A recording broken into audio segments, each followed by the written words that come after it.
Sahabat setia Go Word yang dikasih Tuhan, Shalom. Hari ini adalah Rabu 4 September 2024. Kita akan merenungkan firman Tuhan yang diambil dari Injil Lukas 4 ayat 38 sampai dengan 44. Kok hari ini banyak angka 4-nya? Mari kita siapkan hati kita. Haleluya, haleluya, haleluya. Tuhan mengutus aku memaklumkan Injil kepada orang hina dina dan mewartakan pembebasan kepada para tawanan. Haleluya, haleluya, haleluya. Tuhan bersamamu dan bersama rohmu. Inilah Injil suci menurut Lukas. Dimuliakanlah Tuhan. Setelah meninggalkan rumah ibadat di Kapernaum, Yesus pergi ke rumah Simon. Adapun ibu mertua Simon sakit demam keras dan mereka minta kepada Yesus supaya menolong dia. Maka Yesus berdiri di sisi wanita itu lalu menghardik demamnya.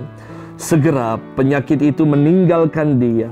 Wanita itu segera bangun dan melayani mereka. Ketika matahari terbenam, semua orang membawa kerabatnya yang sakit kepada Yesus. Ia meletakkan tangan atas mereka masing-masing dan menyembuhkan mereka. Dari banyak orang keluar juga setan-setan sambil berteriak, "Engkaulah anak Allah!" Tetapi dengan keras Yesus melarang mereka berbicara, karena mereka tahu bahwa ia Mesias. Ketika hari siang Yesus berangkat ke suatu tempat yang sunyi, tetapi orang banyak mencari dia. Ketika menemukannya, mereka berusaha menahan dia supaya jangan meninggalkan mereka. Tetapi Yesus berkata kepada mereka, "Juga di kota-kota lain aku harus mewartakan Injil Allah, sebab untuk itulah aku diutus." Dan ia mewartakan Injil dalam rumah-rumah ibadat di Yudea. Demikianlah sabda Tuhan. Terpujilah Kristus. Sahabat setia Go Word yang dikasih Tuhan, Shalom, salam sehat untuk kita semua. Bermenung tentang banyaknya angka 4 hari ini, Rabu 4 September 2024. Bacaannya diambil dari Injil Lukas 4 sampai dengan ayat 44. Maka saya juga punya pengalaman lebih dari 4 tahun melayani di tanah misi Papua. Pengalaman 4 tahun lebih, nyaris 5 tahun, menjadi kenangan indah yang tersendiri untuk saya.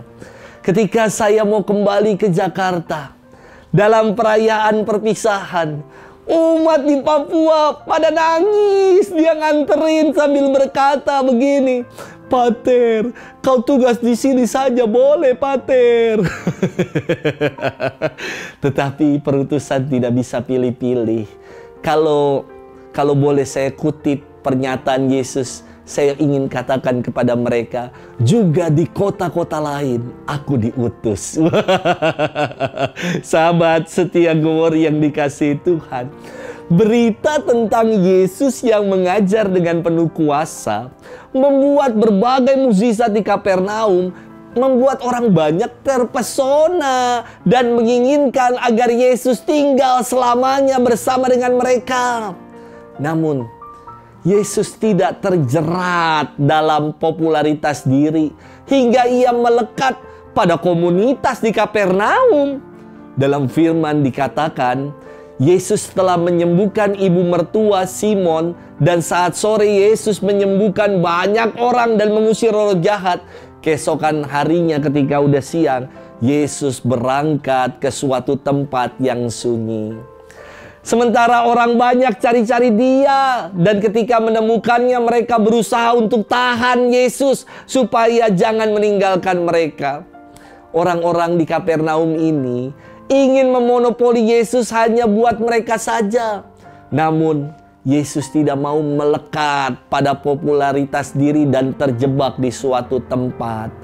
Maka Yesus bersabda kepada mereka, juga di kota-kota lain, aku harus mewartakan Injil Allah, sebab untuk itulah aku diutus. Istimewa sekali firman ini menggarisbawahi tugas perutusan sejati untuk mewartakan Injil tanpa pilih-pilih, tanpa menjadi pribadi yang terikat atau melekat di suatu tempat.